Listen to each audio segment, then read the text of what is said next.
Hello everybody, Gisele Grenier here.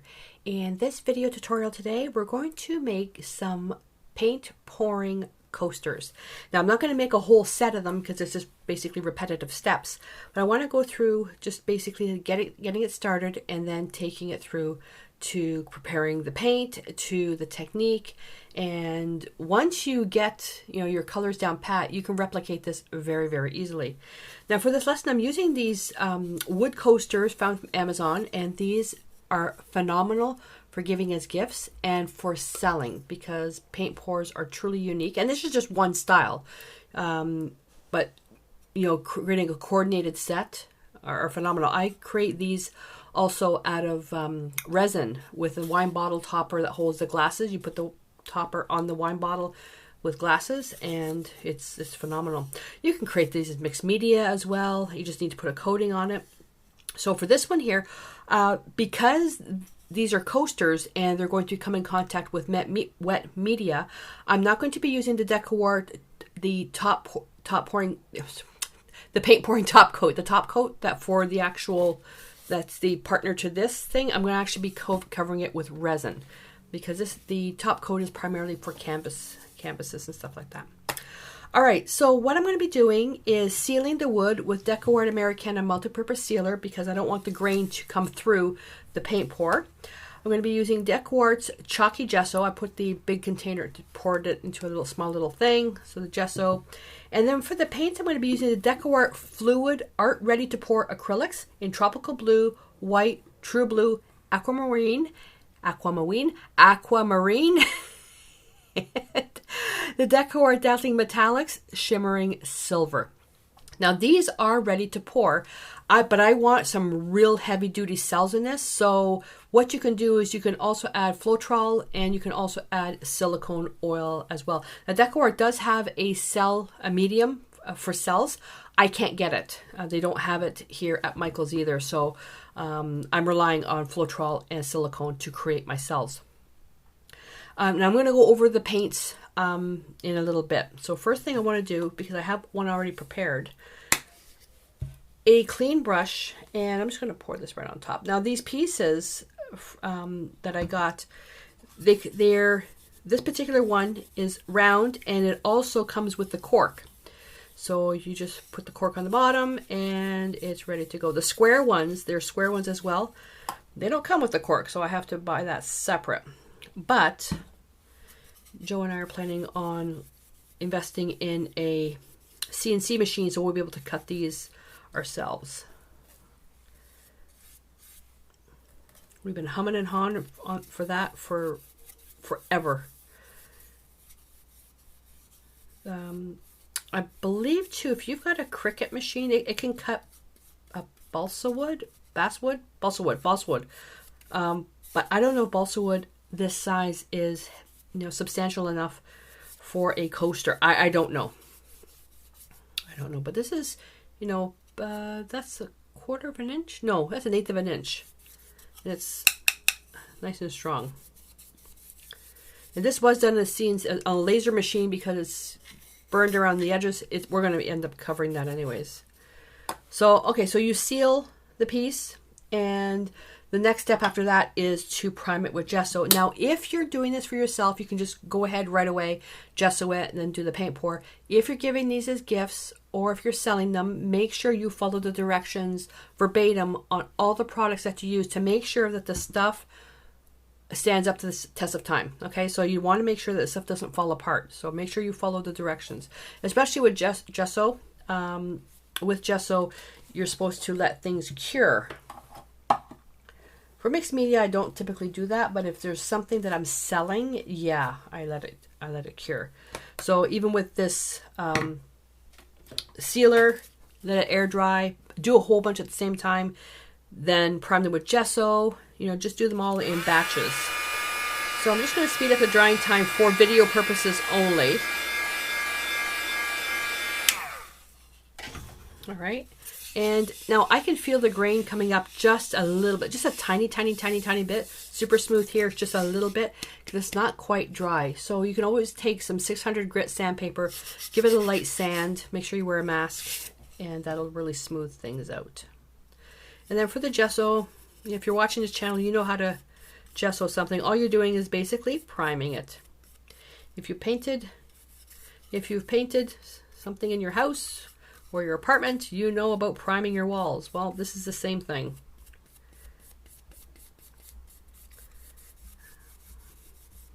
All right, so we want to make sure the paint sticks. You don't need a heavy-duty coat on here. And I'm just going to remove all the ripples or the ridges of paint. And we don't need to worry about being clean on the sides, because the paint, when we do the pour, it's going to flow over anyways. All right, so I'm going to take this aside. I've put this over here. And if you have, wear gloves. I would never wear gloves, and they always make such a mess. I always make such a mess. All right, let me cover this.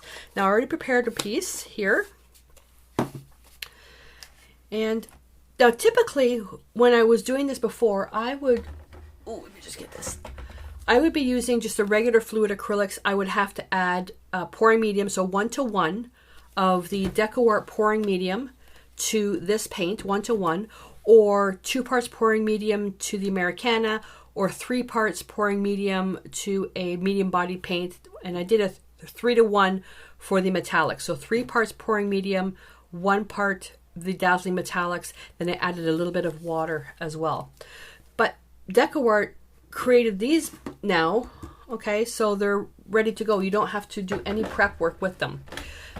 I will say though, that for the technique that I'm using, I'm going to be pouring a little bit of white on here first. I did add a little bit of pouring medium to the white, just a little bit, because I wanted it even thinner, and I added a little bit of water. So to all the paints here, so this is the tropical blue, this is the white, and this is the true blue and aquamarine equal parts. I added just to the white about half a part, no, about, what's the measuring? Half a teaspoon of flow medium. The pouring medium, I should say. The pouring medium, about 1/2 teaspoon. And then what I did is I filled it up all the way to the 2 tablespoon mark with the white. And then from there, that's where you can choose to add your silicone oil, your Floetrol, whatever method you use for your cells. I'm looking forward to getting that actual medium from DecoArt. Like I said, I can't get it, so I have to put some additives in there. All right. So with the mixtures done, I have a little extra cup here.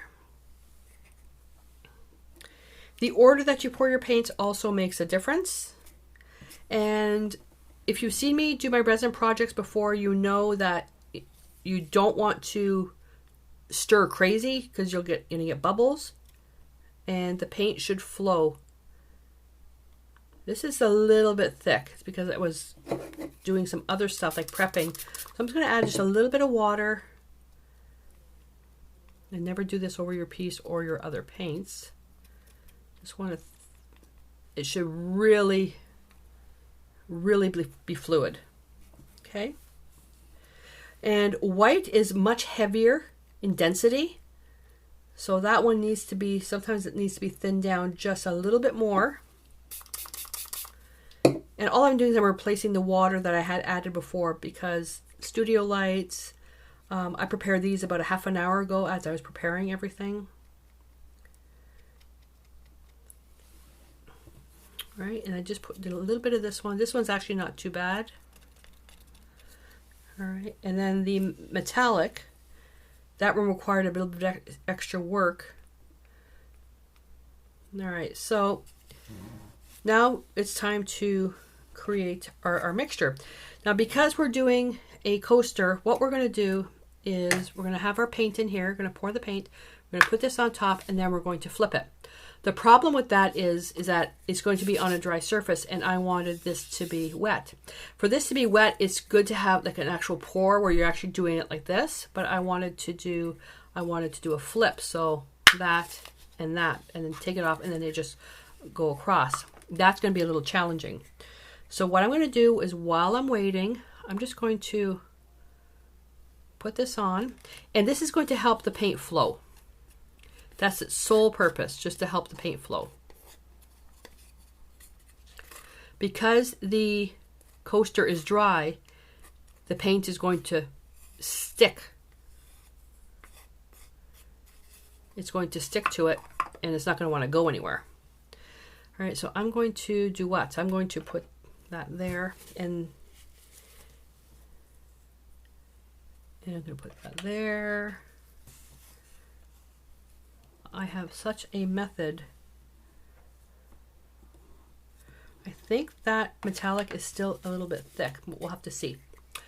All right, so I'm going to pour the, let me pour the dark blue first, or the aquamarine, just a little bit. Almost just enough to cover the bottom. And then I'm going to add a little bit of white. Okay. Then I'm going to take the silver. Whoopsie. Try not to add too much because I have to do 4 coasters with this. And then I'm going to add more blue. And a little bit more white. And a little bit more silver. Okay. This is going to be interesting. So I'm going to put it on top, roughly in the center. And that's it. Look at those cells. And you just leave it. You just leave it. When you have the cells developing like this, the more you move it around, the more you're going to destroy the cells. Now I'm going to stop the camera. I'm going to get a really, really good close-up so you can see things happening. The unfortunate thing is that the light is glaring. There we go. So I'm going to tilt this a little bit. Okay, my cup is too small. Sugar. Okay. So I was going to tilt this a little bit. Well, I lost some of that. So it's still not quite enough paint.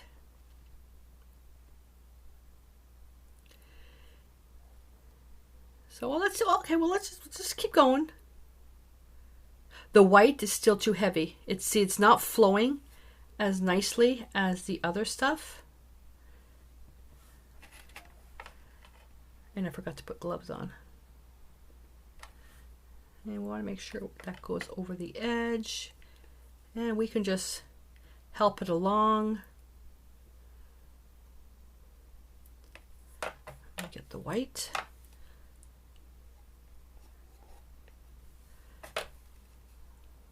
That is beautiful.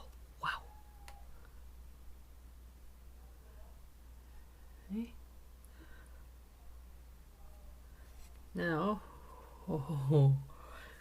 taking a chance there. I'm going to dip it into the white, and I'm just going to matching some of the colors just to go to the edge. Taking a look. No, that's not the right color. I'm just going to pick this one up. Just getting some paint on the side just to encourage the paint to flow. Let me back this up. Sorry, I'm going to do this manually without stopping. So you can't see this, but what I'm looking for is to make sure that all the paint has flowed over the edge. Because when I put this down, and don't do it like this, up in the air like this. I'm doing this so you can try to see it on camera. Okay, that's beautiful. All right. That's it. And then you let that dry. Now let me see if I can back up that light. There you go. How's that? And the cells will continue to develop until the top forms the skin, it tacks up, and then the cells will stop. But I can turn around and do nothing. Turn around. If I have too much white there, see, it's already starting to tack up, and I am taking a risk doing this. Okay, I'm going to chalk this one up to on camera. All right, so what I'm going to do is I'm going to take this now, put it on my drying rack, And then I'm going to do another one. Now the painter's pyramids, these little doodads are great too, but they're a little, they're not quite the right size for this, so I like using little cups for that. Depends on how you want to put them in the center.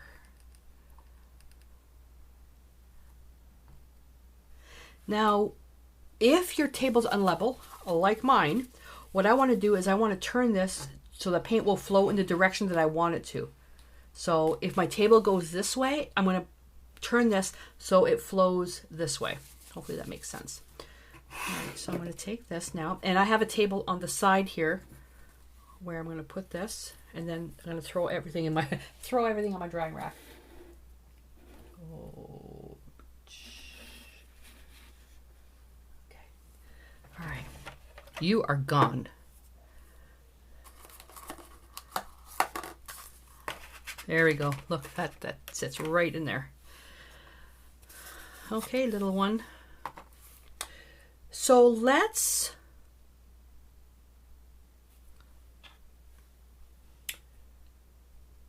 why don't we do one without the white on it first? Okay, so I'm going to go here and I'm going to do the similar thing. Now what did I say before? The silver was still too heavy, right? And the white was still too heavy. So I'm going to stir it. And I like using little measuring cups for stuff like this because you get an idea.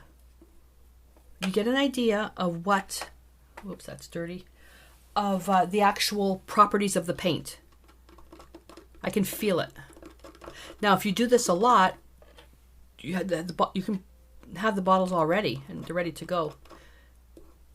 You can also do the pours right out of the bottles. Okay, so a little bit of blue. Now mine was actually pretty good. I want less white in mine. So a little bit of white. Okay, a little bit of silver. I'm gonna go high on this one. Not over the surface. Oh, jeez. A little bit of teal or tropical blue. And then go back to some silver. And then I'm going to go back to a little bit of white. I've got these little measuring cups also with spouts. They're handy. Those are really handy. Now, one thing we have to remember, because there's no white paint on there to help the flow, I'm making a little bit more paint. I'm adding a lot more silver. All right. Boy, should have bought Stocks and Huggies baby wipes. Go through so much. And you know what? And I've got gloves. We have a good stock of gloves. You know, when COVID, we bought what we could, and then we use it for resin as well. I don't know why I don't wear them. Maybe because I like getting my hands dirty. Okay, are we ready? Now I didn't gesso this side. Okay. Put that down. Ready?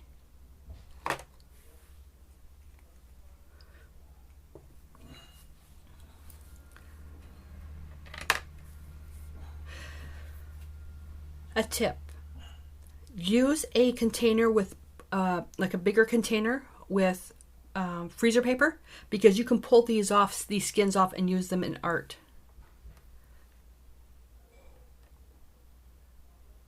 Just going to tilt this just a little bit.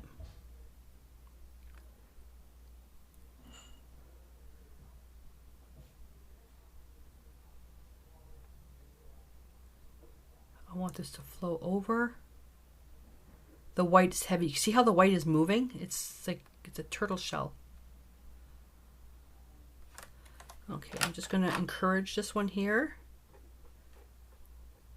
Go ahead, fruit fly. Land in this.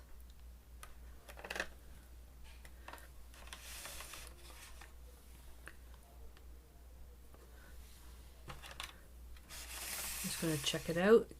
Glasses down. Oh, wow. Oh, I have to go a little bit further this way. Look at that. I don't know if you can see that. The marbling. It is beautiful.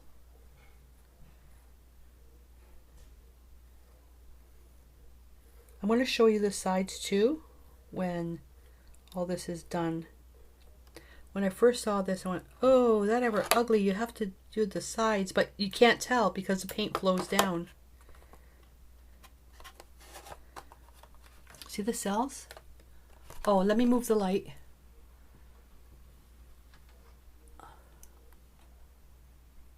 That beautiful. Okay, so I'm going to take this one and put it on the drying rack, and then I'll do the other two. Now I know I was only going to do one and just replicate it, but they all turn out so differently, so if you want to just skip ahead, that's fine. I'm just going to keep going. Alright, so I'm going to change up the order of the colors now. So I'm going to go light blue, and I'm going to add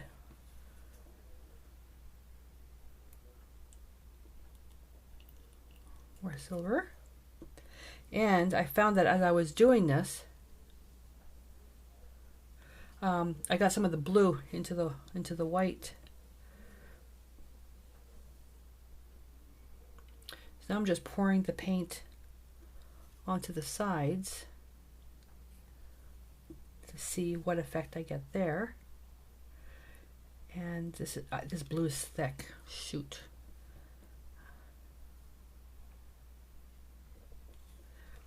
Remember, the last color you put down, that's the color that's going to be on here. So I'm going to make this last color to be silver. Okay. And this one here,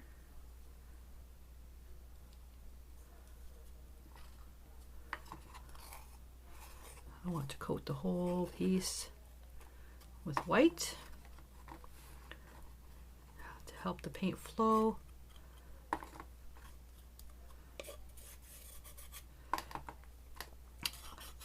I'm trying to figure out how to do a paint pour with the enchanted paints. I'm obsessed with that. I am obsessed with those. All right.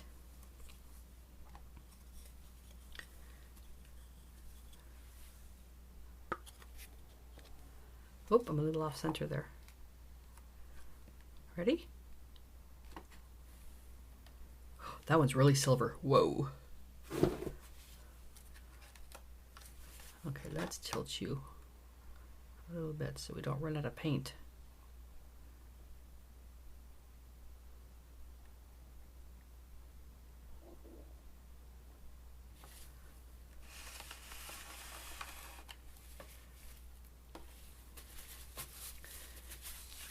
So my table being unlevel does come in handy. Watching, waiting.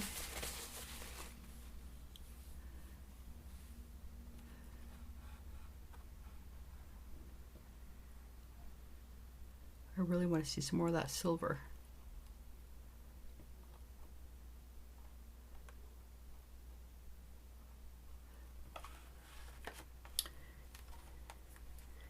Encourage it.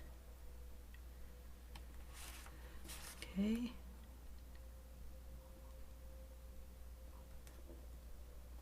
And I need to go to the white. Whoops. All over my table.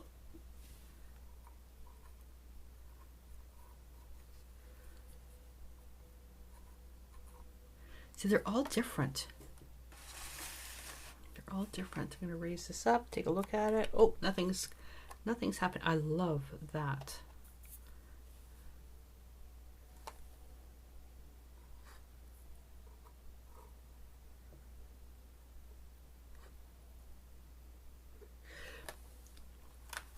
Now, what I'm also going to show you is when I'm finished is what it looks like underneath, because there's you know, bump, there's like the paint is dripping. You can actually put masking tape and then pull it off. I'm just going to sand it because there's cork going on the bottom of that.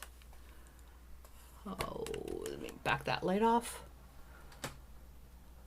Oh.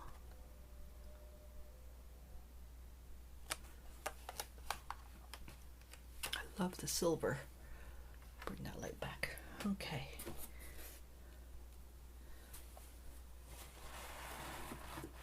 All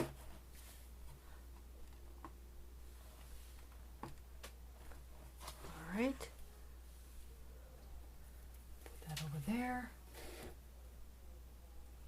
I'm going to turn that because I don't want to lose that. There we go. I'm just turning it because it's resting on my table, which also is a little unlevel. All right, last one. We'll do this one dry. Should we do this one dry? No, that's.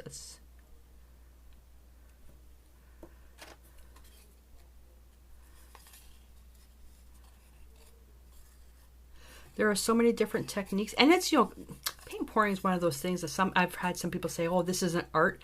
You know, if you're making something with your hands, sorry, it's art. Oh, look. Oh, back up the light. Look at that. I did a swipe.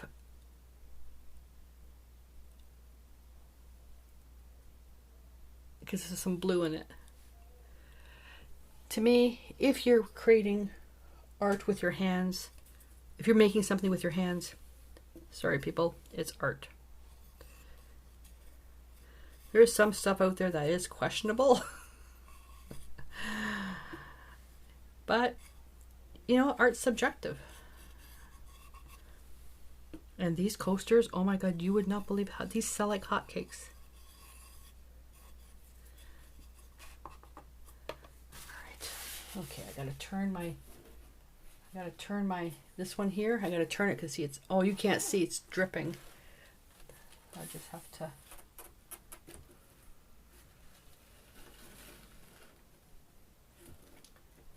All right, sorry, I want to make sure I don't mess that one up. Okay,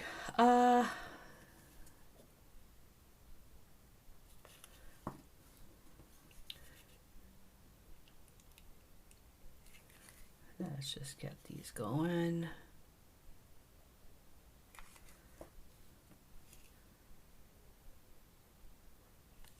Now I could make, if I really wanted it really heavy in the silver, just make more of the silver. I'm looking at the other one, just comparing.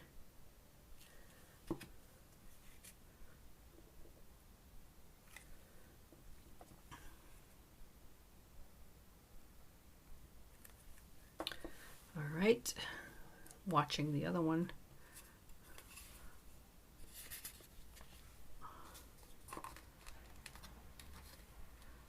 Ready?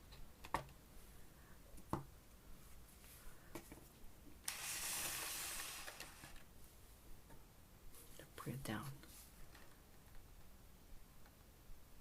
You can tell there's a lot more silver in this and less white. Get that to pour over. Oh my, jeez. That looks like agate. See how shaky my hand is? Syrup, come on. Go, go, go. Come on, come on, come on. Yes, I do talk to my artwork. Okay, this is the best one. This is the best one.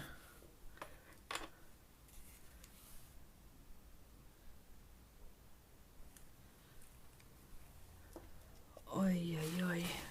Okay, I'm gonna back up. My camera is full of paint. My lights are full of paint. That looks like agate. Look at that. Oh, that is beautiful. All right.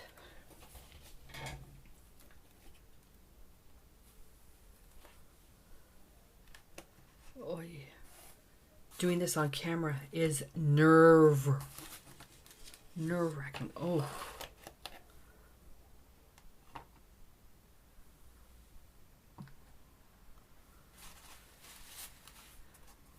And all that stuff there, I can peel it up.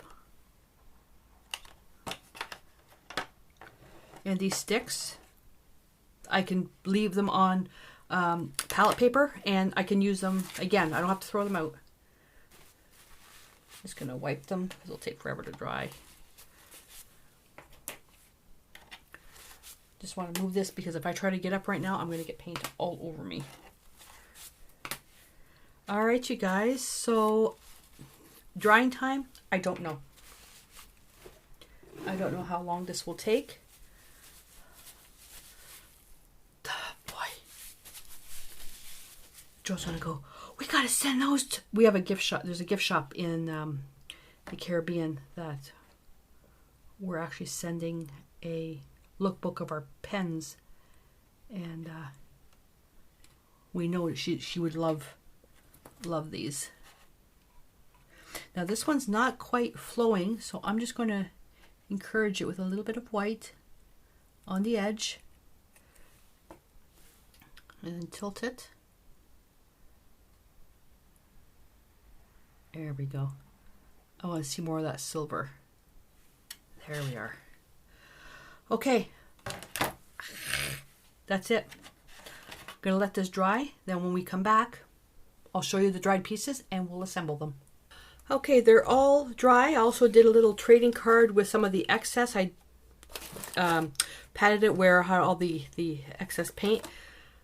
Okay, I had an accident with one. This one here, I actually went to take the tray out to move it to another area because I need more space, and it fell on the floor face down.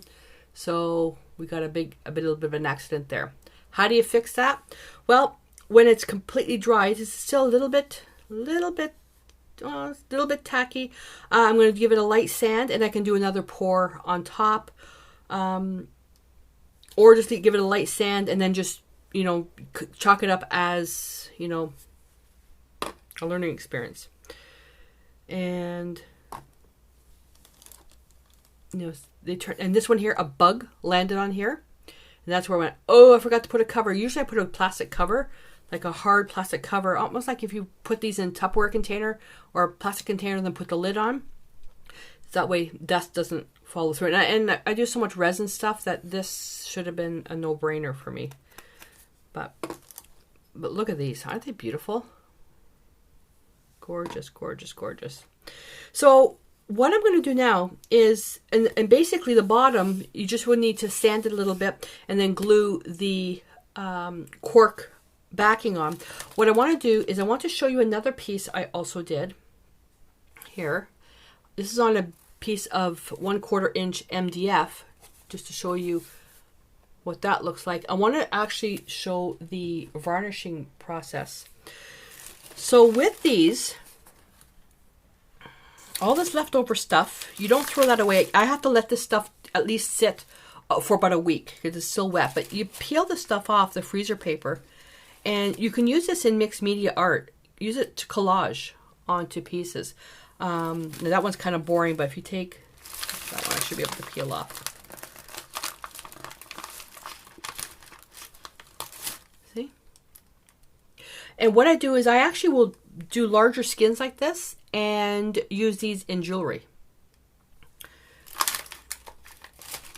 And this one's still really wet. So what I'm going to do is pop that there. And I wonder if I can, I want to varnish, that's got the bug in it. I want to varnish this one. That should be okay. So now when I varnish with resin, I just do a pour, tilt, and then leave it. And then cover it, and then I let it cure for whatever time it needs. But with the Decor Art Clear Pouring Top Coat, if it has to be a really thin coat, otherwise it won't dry clear. So typically what needs to be done is that when you do your pour, you tilt it on an angle so it pulls off the substrate. And with the coaster, that's really hard to do because you can't. So this is where an uneven table comes in handy. With things like these little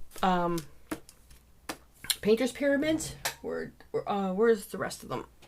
Just add two to one side and then add one to the other side. That way it will go on an angle. Okay, now I actually should do it this way so it's not pouring towards that.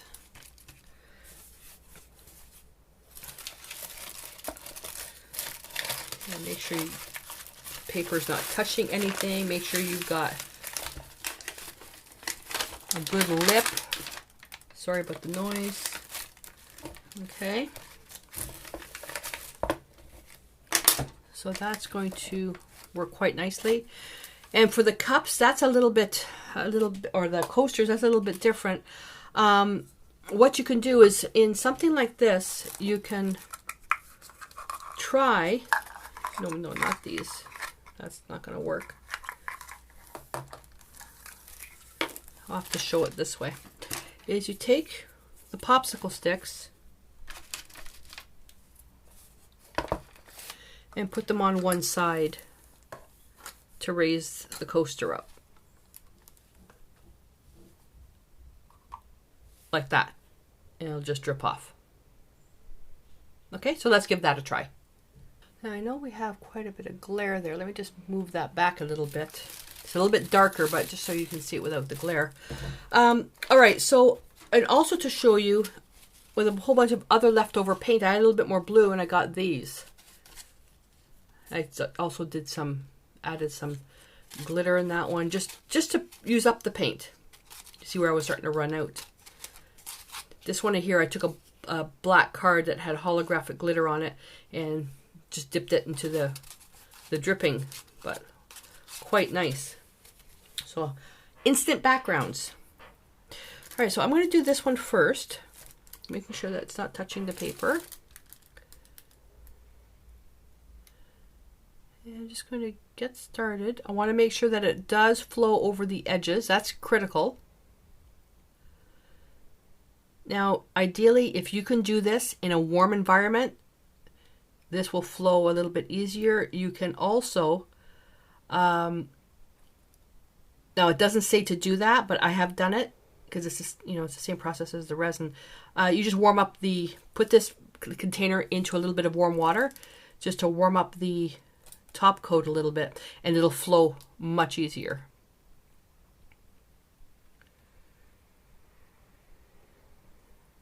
So you can't leave it that thick. It's got to be where you can see right through it.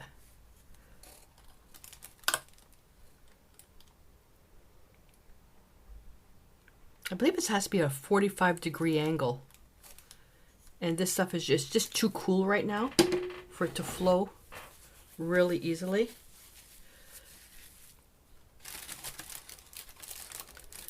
Come on.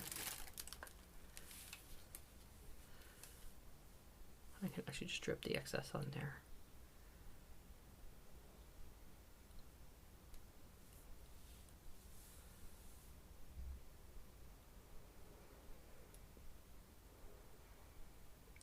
And I'll go as far as I can go. Now, if you were doing this into a clean tray, I would scoop up all the excess and then put it into another container. I wouldn't put it back into the original container. Now, with an artist trading card, I wouldn't do the top coat because it's overkill. Just use varnish because the paper is bending, because that's its nature. And this one here, actually this one might be okay. I'm trying to think how I'm going to tilt that without it falling over. There it goes. It's not high enough. It's not high enough. Now this is an accident waiting to happen. And normally I've got a large table that I do this on. I don't do this on something this small. There we go.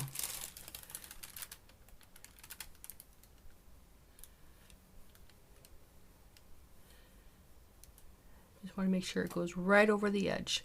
Now, for coasters, I'm showing this as a demonstration for the varnishing. For coasters, I never use the clear pouring top coat.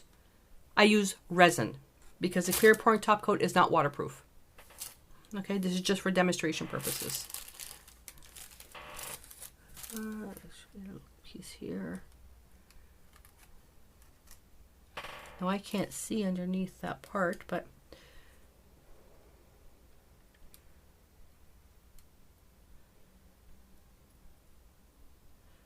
now the good thing with, oh, I didn't even trim that paper. Anyways, it doesn't matter. The good thing with the top coat, if you're doing this on a clean piece of freezer paper, you can quickly put it back into another container and reuse it. I wouldn't reuse it for finished artwork like canvases. I would just use it for, you know, mixed media or something. Now for this one here, right out of the bottle, and I'm thinking now that that's even not going to be enough. I'm going to put 2 more pyramids back here.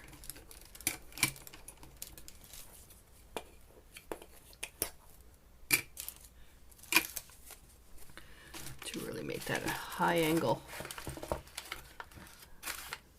There we go. And just pour.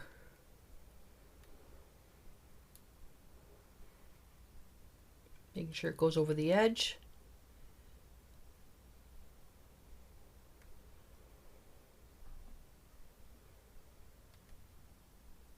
And let's see how far that goes.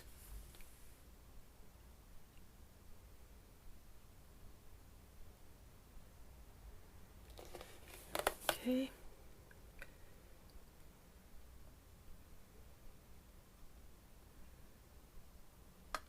You want to make sure the stuff doesn't pool up.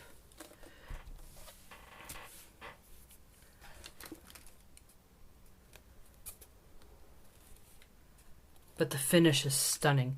So canvas art, yeah, you can do this easy peasy. But for stuff that's going to be functional,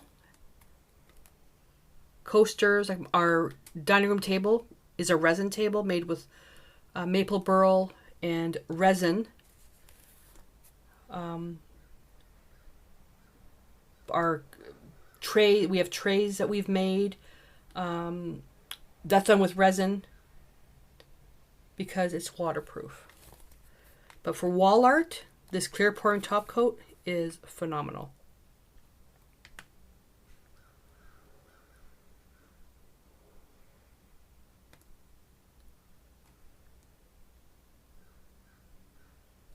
Not quite enough. Okay.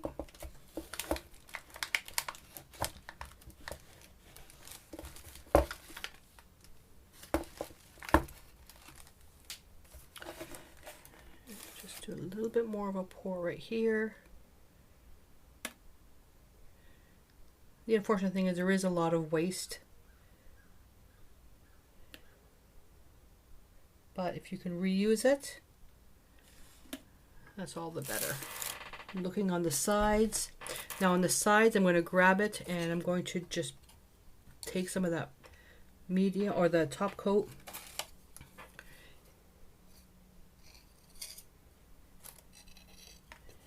And just parts that I've missed.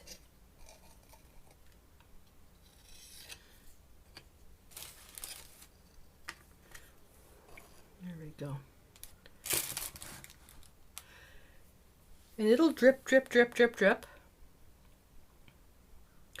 And once I see that it's not dripping anymore, then I'll lay it flat and then it'll self-level. You can see here it's starting to come down, but this is pooling because the paper is bent. So this will not cure properly. This is going to fall, I bet. But I like doing this over the skins because it creates another effect that I can use in my artwork.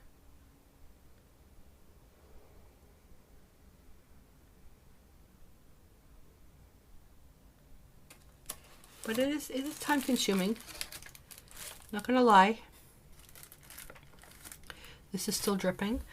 All right, so we'll leave this the way, oh, there's a big gap here. We'll leave this the way it is, and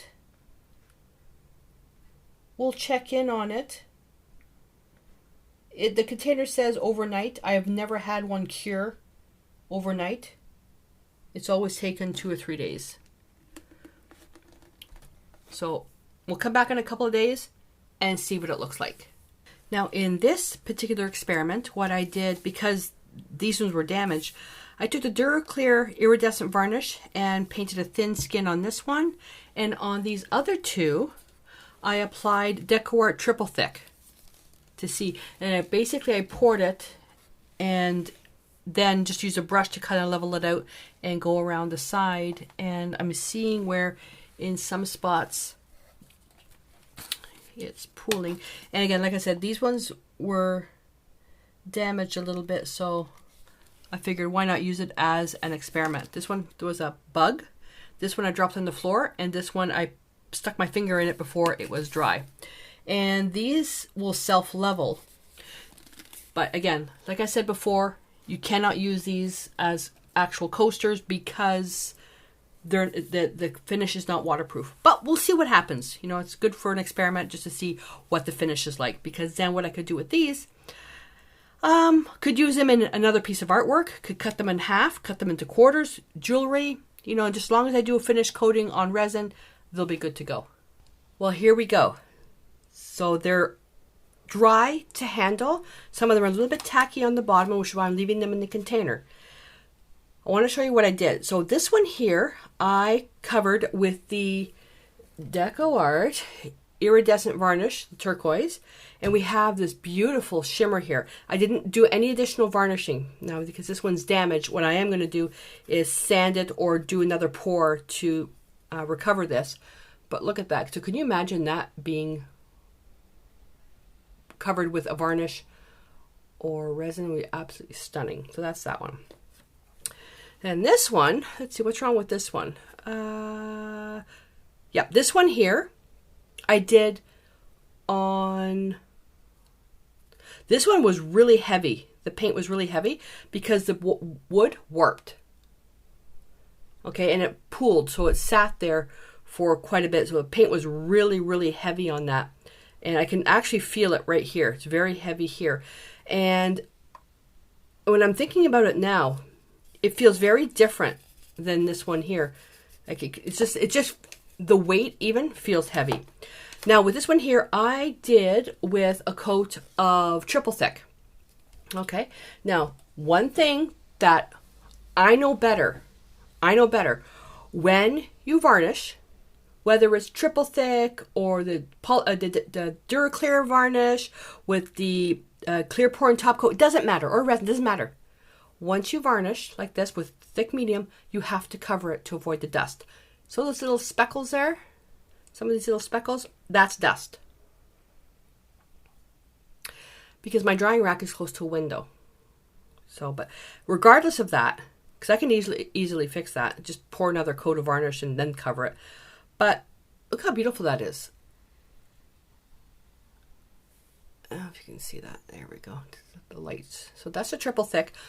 But this cannot be used as a coaster because triple thick is not waterproof. But I wanted to show you the finish. I did another one here with triple thick. This is the one that the bug landed onto the piece. But this one's gorgeous as well. So what do I do with these? Like with these, I can't use these. But what I could do is I'm going to let them cure for about a week, sand them down to the raw wood, and then do another pour. Or cut pieces out to create jewelry or to create a mosaic and another piece of artwork. But I would keep this too, and I could include that in a mixed media piece, and I can call it, let's see, my version of Jurassic Park. Okay, little bug there. Could do that. Now this one here, okay, so this one's with the clear pouring top coat. And see how all that texture there, that shine, rippling that, it's not perfectly smooth. I would go and put another coat on this. And this one here, the wood didn't warp too much. So this wood is pretty thin. What, honestly, I'm going to be completely honest with you, when doing coasters like this, I would not use any of the other products. I would go straight to resin because it's micro thin resin, waterproof, or if I had the time, if we're doing these in batches, the DuraClear High Gloss Varnish. You can't go wrong with this because 10 light layers, 10 light even layers would equal that. But this makes it waterproof. Okay, and it is economical. If you use resin, though, there's a lot more work involved with resin. Mixing part A, part B, according to whatever manufacturer you're using, then mixing it, torching the bubbles, pouring it, torching the bubbles again, and then covering it and then letting it sit for however long the curing time is. So, but then it becomes waterproof. So once I've got these done, and then it's a matter of just now sanding the bottom, but taking the cork backing, and I'm not going to do it on this one because I still have work to do, the